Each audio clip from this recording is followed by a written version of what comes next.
the first one was when my mother passed away.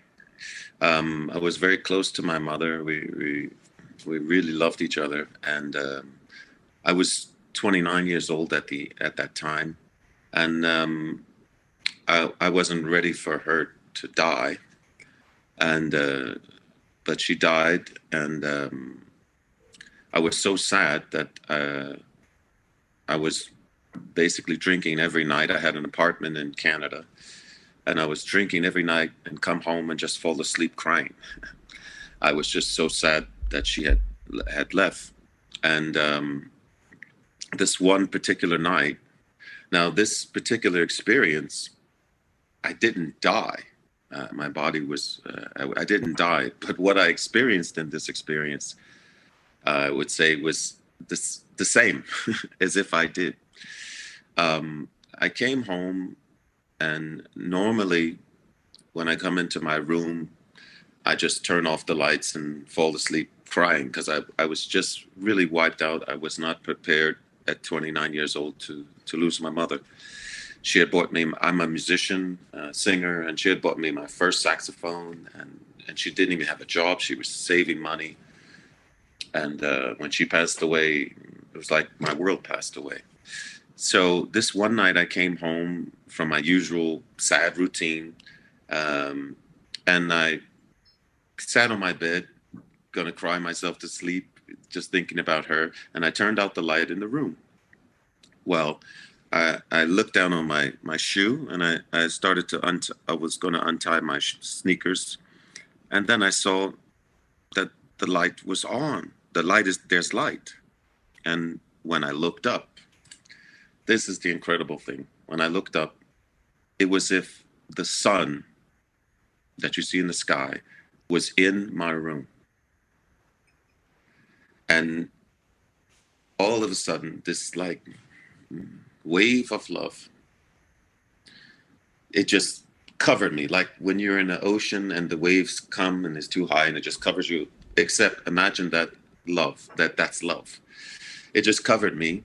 And then out of this light came another big light, but not as big as the sun, a little much smaller. And then another light, much smaller. And then I recognized that the smaller light was my mother. And she came to me and she talked to me. And first thing I said to her was, "Wow, it's like that over there." It was so much love and so incredible. I mean, it's like going to Hawaii and sitting in the perfect temperature and just totally happy and totally relaxed. 100 times. It was just incredible. And I said, "It's like that over there." And I said, "You're okay," because in my mind, I didn't know what had happened to her. I just know she was no longer alive. And so she said to me, "I'm going to tell you 1 week in the future so you're never going to forget this, and that you're going to know that this is real. This is not a dream." So she said to me, she said, "In a week from now, you're going to get a job, a music job." And she said, "There's a bouncer, a guy, a doorman, and he's huge." And she said that he is like a homosexual or something like that, and a psychopath. And she said that he's going to try to make a pass at you. And my mother told me, she said, "Don't fight this guy. Just tell him you're not into that, and walk away. But don't get into any argument, a big argument or fight." Because she knew me at that time. At 29, I was vigor, and there's nothing against if anybody's gay or something like that. There's nothing against them, but I was at 29. I was very like, "Hey, I'm not gay, so don't try to, try to come on to me." So, and she knew I would have really was ready to fight or punch somebody out about that. And she told me, that's why she told me, she said, "But don't fight the guy. Don't get into any argument. He's a psychopath." And me, I didn't care. I mean, the guy was like huge, like maybe two or three of me. And so she told me that's going to happen. She also told me that the girlfriend that I had at that time um, has 3 kids, and that you don't know that she has 3 kids. And she said, my mother said that she's going to try to have a 4th kid with you against your will. Like, you know, she's going to tell you she's on the pill or whatever, but she's not. She's going to try to. And you're going to know this is going to happen, and then you're going to know that all of this that you see now is real and that it happened.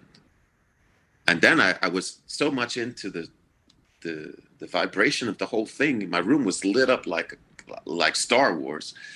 And so I said, and then my question went to, what's this other light? And the other light was like an angel or an escort. And the other light said, because I said, I'm going to take advantage of this moment. Oh my God, I can talk to God right now. I'm taking advantage of this moment. Hold up.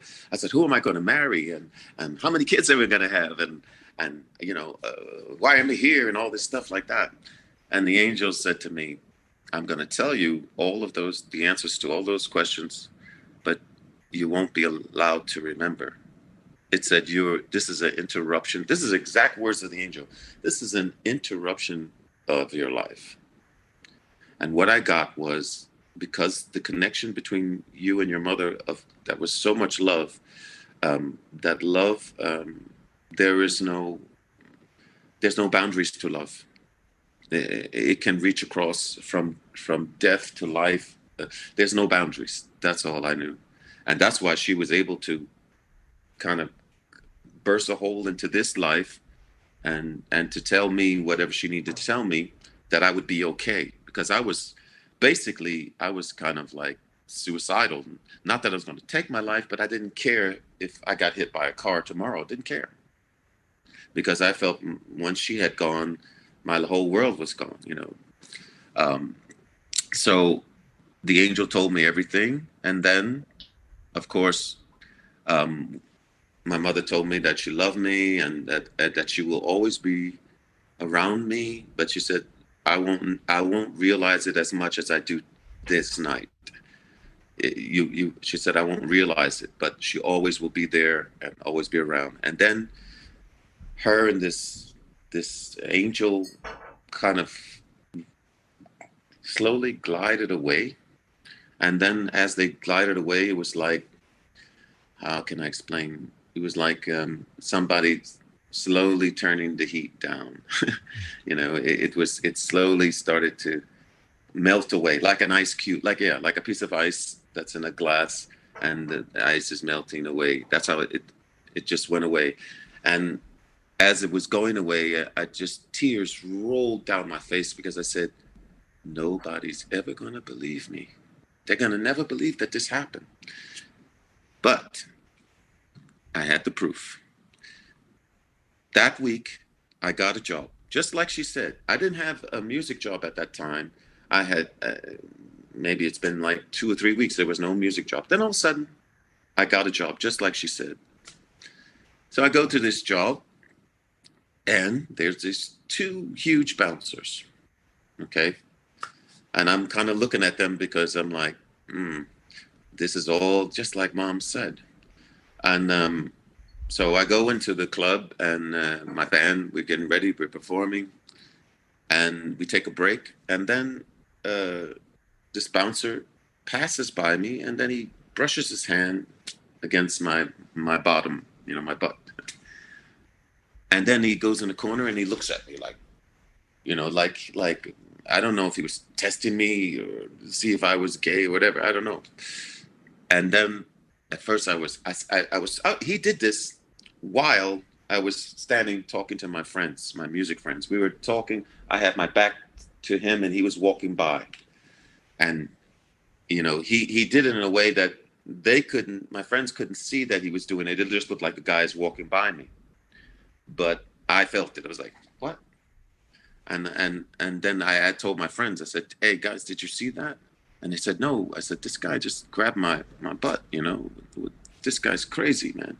I gotta tell him I'm not that way. And, you know, so as I went over there, told him. He said, "You had too much beers. That's all. You had too many beers." And I was getting ready to get into to more than I remember my mother. My mother said, no, no. I remember what my mother said. Don't get into any arguments with him. He's a psychopath.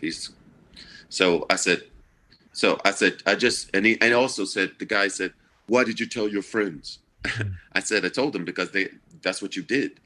And then I said, I'm not that way, man. And then I walked away from him. And that night I left the club. The next day, the club owner, who was a friend of mine, got both of his ribs broken by this guy. And this guy went to jail for manslaughter. Wow. And it even gets deeper than this. And after I found that out, then I called my girlfriend at that time. And I said to her, tell me something. Just tell me the truth. Do you have 3 kids? And you know what she said? How did you find out? Who told you? I had been seeing her for a year, and I never knew that she had kids. She lied to me, basically. And she said, who told you? I said, just tell me, do you have 3 kids? She says, yes, but who told you? And I said, I'm going to tell you, my dead mother told me. And I said, and I was angry with her, and I said, it's over between me and you, because how can you deny your own kids? I mean, I would have been, it might have been okay with you with 3 kids, but you lied to me for a year that you had no kids. You know, so I said, it's over between me and you. I said, I don't know what else you might be lying about, you know.